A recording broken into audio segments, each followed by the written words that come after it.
Assalamualaikum warahmatullahi wabarakatuh. Innal hamdalillah nahmaduhu wa nasta'inuhu wa nastaghfiruh wa na'udzu billahi min shururi anfusina wa min sayyiati a'malina. May yahdihillahu fala mudilla lahu wa may yudlilhu fala hadiya lahu. Asyhadu an la ilaha illallah wahdahu la syarika lah wa asyhadu anna Muhammadan 'abduhu wa rasuluhu la nabiyya ba'dah. Allahumma sholli wa sallim wa barik ala Muhammad wa ala ali Muhammad. Qala Allah Ta'ala fi kitabil karim, a'udzu billahi samii'il 'aliim minasy syaithaanir rajiim.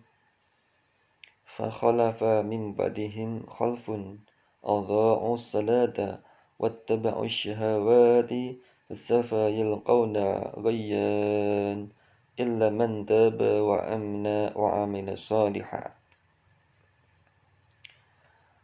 Teman-teman yang dimuliakan oleh Allah Subhanahu wa taala, berjumpa lagi dengan saya pada hari ini tanggal 18 Juni tahun 2020.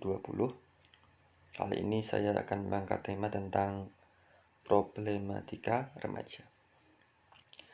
Marilah kita senantiasa untuk memanjatkan puji dan syukur kita atas kehadirat Allah Subhanahu wa taala, atas segala limpahan rahmatnya, sehingga kita semuanya masih bisa melaksanakan kegiatan kita sehari-hari dalam keadaan sehat semuanya dan tidak ada halangan suatu apapun.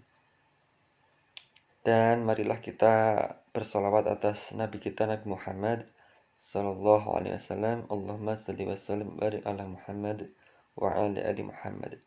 Semoga kita ini merupakan orang-orang yang senantiasa istiqomah di jalan dakwahnya. Teman-teman yang dimuliakan oleh Allah Subhanahu wa taala, kenapa saya mengangkat tema ini? Ya karena kita melihat bagaimana keadaan di luar sana gitu ya.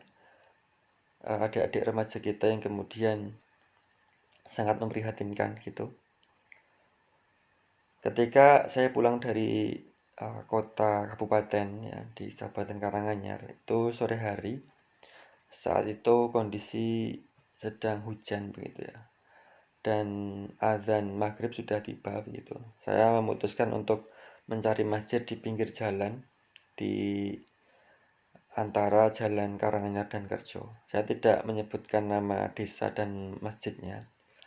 Cuma saat itu teman-teman semua, saya masuk ke sebuah gang begitu. Di sana ada sebuah masjid dikelilingi oleh rumah-rumah yang lumayan mewah begitu menurut saya gitu ya. Rumahnya bagus, ya ada mobil, ada motor begitu. Di situ ada sebuah masjid kecil begitu yang sudah iqomah teman-teman semua. Saya sampai di situ, saya nggak langsung mengambil air wudhu, tapi saya mengambil foto orang-orang yang sedang melaksanakan sholat maghrib tersebut. Kenapa saya mengambil foto itu? Karena saya punya adik binaan yang kemudian ini saya bisa gunakan untuk contoh buat mereka bahwasanya bagaimana keadaan masjid-masjid yang ada di sekitar mereka. Nah, saya sedikit cerita teman-teman semua. Di dalam masjid itu terdiri dari berjamaah, yaitu ada terdiri dari 3 orang bapak-bapak, kemudian 4 orang ibu-ibu, dan 3 orang bapak-bapak ini semuanya sudah tua semuanya, dan ibu-ibu ini juga sama, sudah tua semuanya.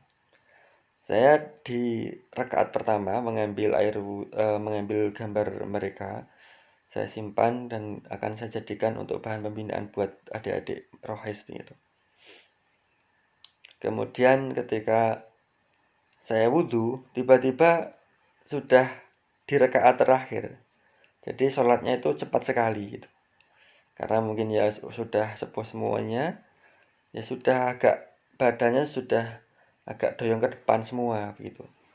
Jadi memang ya maklum bagi mereka, bagi para manula untuk sholat ya tidak bisa lama begitu. Tapi alhamdulillah saya tidak ketinggalan jamaahnya. Teman-teman semuanya, apa maksud saya mengambil gambar ini. Ini salah satu problematika remaja, teman-teman semuanya. Apa problem mereka yang saya ambil dari konteks ini, yaitu menjauhkan diri mereka itu dari masjid. Di sekitar masjid itu rumah-rumah mewah. Apakah tidak ada seorang pun yang usianya ya 40 ke bawah atau 50 ke bawah? Apakah tidak ada? Apakah tidak ada remajanya? Ya kan? Jadi ini sesuatu yang memprihatinkan. Bagaimana kondisi kalau sekiranya bapak-bapak yang tadi sudah meninggal semua dipanggil oleh Allah SWT? Apakah kemudian masjid itu kosong? Nah, teman-teman semuanya, saya sampaikan pada adik-adik saya semuanya ya, entah di SMA atau di luar SMA, bagaimana antum semuanya ini mencari jati diri itu bukan dengan jalan yang kemudian menjerumuskan antum itu ke dalam kesesatan. Jati diri itu bukan karena antum ikut-ikutan orang yang ada di sekitar antum. Oke, ya, teman-teman yang ada di sekitar itu adalah teman kita semuanya, yang kita wajib menghormatinya dan menghargainya. Tapi bukan berarti kita mengikuti apa yang kemudian sebagai ajakan mereka, begitu. Karena kalau kita mengikuti kebanyakan orang, ya kita akan tersesat. Nah, masa depan itu adalah milik kita sendiri, bukan milik orang lain. Ketika orang lain mengajak pada sesuatu hal yang kemudian ini menyenangkan, kita ya tidak boleh kemudian serta-merta menolak secara menyinggung perasaan mereka.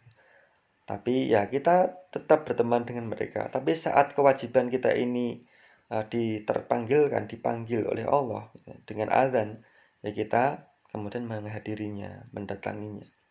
Terlambat tidak masalah, teman-teman semua.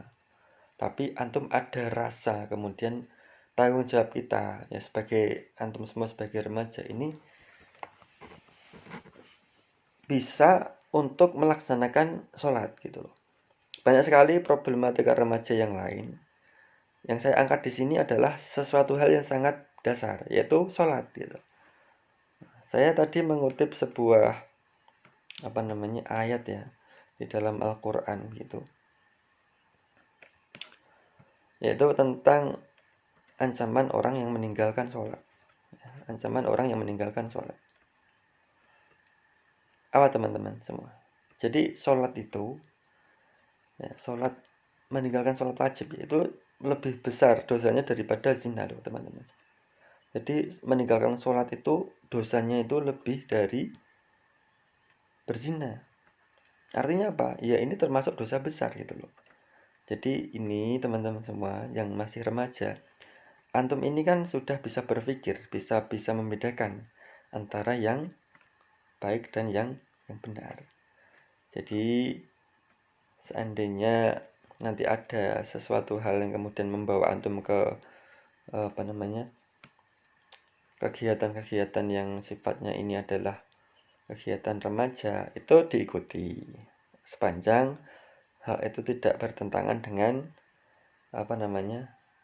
kaidah atau itu berhubungan dengan dosa. Kalau di sana kalian kumpul-kumpul kemudian melakukan kemaksiatan dan sebagainya, ya jangan diikuti. Insyaallah mereka juga akan memahami gitu loh. Tapi kalau kita itu mengiyakan, ya kita tidak akan bisa lepas dari sana. Sulit sekali karena kita mengiyakan begitu saja gitu teman-teman semuanya. Jadi di dalam sebuah pendapat ya yang dinukil dari Ibnu Qayyim al-Jauziyah rahimakumullah, kaum muslimin bersepakat bahwa meninggalkan sholat 5 waktu dengan sengaja adalah dosa yang paling besar. Dan dosanya lebih besar dari dosa membunuh, merampas harta orang lain, berzina, ya kan, mencuri, dan minum minuman keras. Orang yang meninggalkan sholat ini ya akan mendapat hukuman dan kemurkaan dari Allah serta mendapatkan kehinaan di dunia dan akhirat. Nah, teman-teman yang remaja yang masih sekolah terutama ya, ini antum semua punya masa depan. Jadi masa depan itu bukan kesuksesan duniawi, Masa depan kita sebenarnya itu kan akhirat. Walaupun ya iya kita harus menjadi orang yang sukses gitu ya.